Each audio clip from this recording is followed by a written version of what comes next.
Morning সবাইকে। আজ হায়দ্রাবাদের মন্দির দেখতে গিয়ে যা হলো, প্রথম গন্তব্যস্থান হায়দ্রাবাদের চিলকুল বালাজি টেম্পল। মন্দিরও বলা হয় কারণ এখানে ভগবান বালাজির আশীর্বাদ গ্রহণ করলে ইন্টারন্যাশনাল ট্রাভেলের জন্য তাদের ভিসা করতে সহজ হয়। ভক্তদের মুখে প্রচারিত। এখন কতটা সত্যি বা মিথ্যা এটা আমি জানি না, আর কথা বলতেও চাই না। আজ আমি, আমার মা এবং আমার কালিগ তার মা সবাই একসাথে মন্দিরটি দর্শনের জন্য যাচ্ছি। মন্দিরটি চিরকুল নামক গ্রামে রাঙ্গারেড্ডি ডিস্ট্রিক্ট অবস্থিত। মন্দিরের দর্শনের সময় হলো সকাল 6টা থেকে দুপুর 1টা অব্দি এবং দুপুর 5টা থেকে সন্ধ্যে 7টা। প্রবেশদ্বারটা অপূর্ব সুন্দর, চারিদিকে গাছালিতে ভর্তি এবং মন্দিরে ঢোকার সময় একটি শিব ঠাকুরের মন্দিরও দেখা যায়, কিন্তু আমরা সেটাই ঢুকতে পারিনি কারণ আমরা উবেরে ছিলাম। নিজেদের গাড়িগুলো অবশ্যই ঢুকে দেখবেন। ঢোকার সময় অনেক দোকান পড়বে, এখানে 10 টাকারও আজকাল তেলি গাডার এইসব পাওয়া যায়, বাচ্চাদের খেলনা পাওয়া যায়।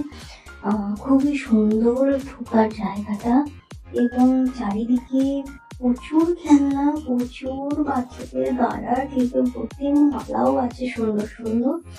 মালাগুলো সমস্ত 100 থেকে 200 টাকা দাম, সেটা আপনাদের বার্গেনিং করে নিতে হবে। এই যে কাকিমা মালাটা মাথায় দিয়ে দেখছি কিরকম লাগে, দাদা দিয়েই দিল।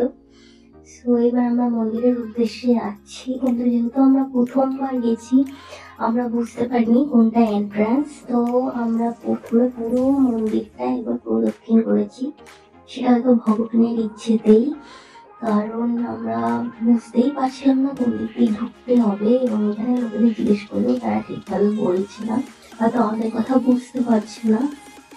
এখানে অনেকে হিন্দি ভাষা এখনো বুঝতেই পারে না। তো এইবার আমরা মন্দিরের ভেতর ঢুকবো। এখানে মন্দিরটা দেখতে সেরকম কিছু না হলেও কিন্তু খুবই জাগ্রত মন্দির। এখানে প্রবেশ পথ হলো এটা।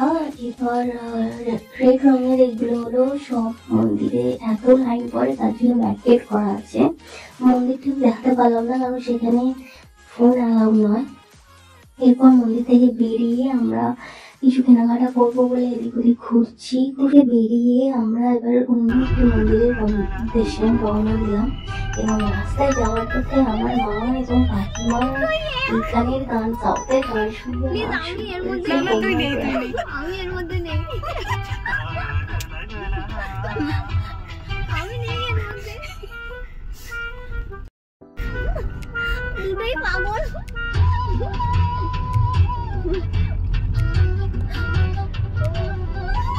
যে মন্দিরটার সামনে এসেছি সেটার নাম লোটাস টেম্পল বা কামালধাম নামেও পরিচিত। মন্দিরটি হিমায়ত নগরে অবস্থিত। চিলকুল বালাজি মন্দিরের ঠিক 3 কিলোমিটার আগে এই মন্দিরটি আছে। এই মন্দিরটি সকাল 8টা থেকে রাত 10টা অব্দি খোলা থাকে। উপস্থিতি সম্ভবত হিন্দুদের বিশ্বাস থেকে উদ্ভূত যে গরু একটি পবিত্র প্রাণী যা সমৃদ্ধি ও প্রাচুর্য প্রতিনিধিত্ব করে। মন্দিরটার ভিতরে দেখো অনেক ভগবান রয়েছেন।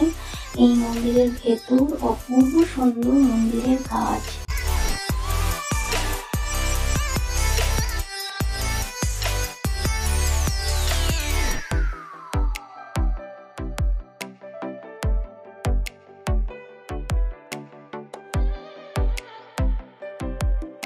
মন্দিরটার আর্কিটেকচার অপূর্ব সুন্দর। একটা পদ্ম ফুলের মধ্যে মন্দিরটি অবস্থিত এবং দুদিকে দুটো হাতি রয়েছে এবং চারিদিকে গ্রিনারি ভর্তি।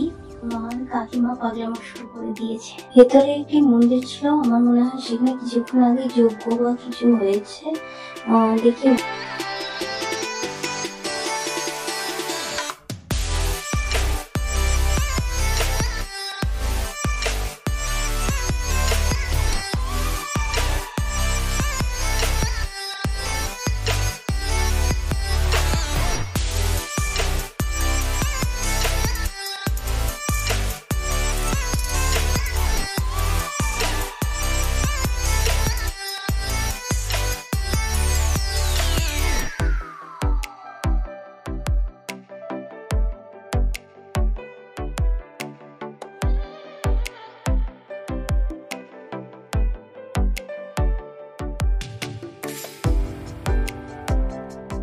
এবার আমরা বাড়ির উদ্দেশ্যে রওনা দিলাম।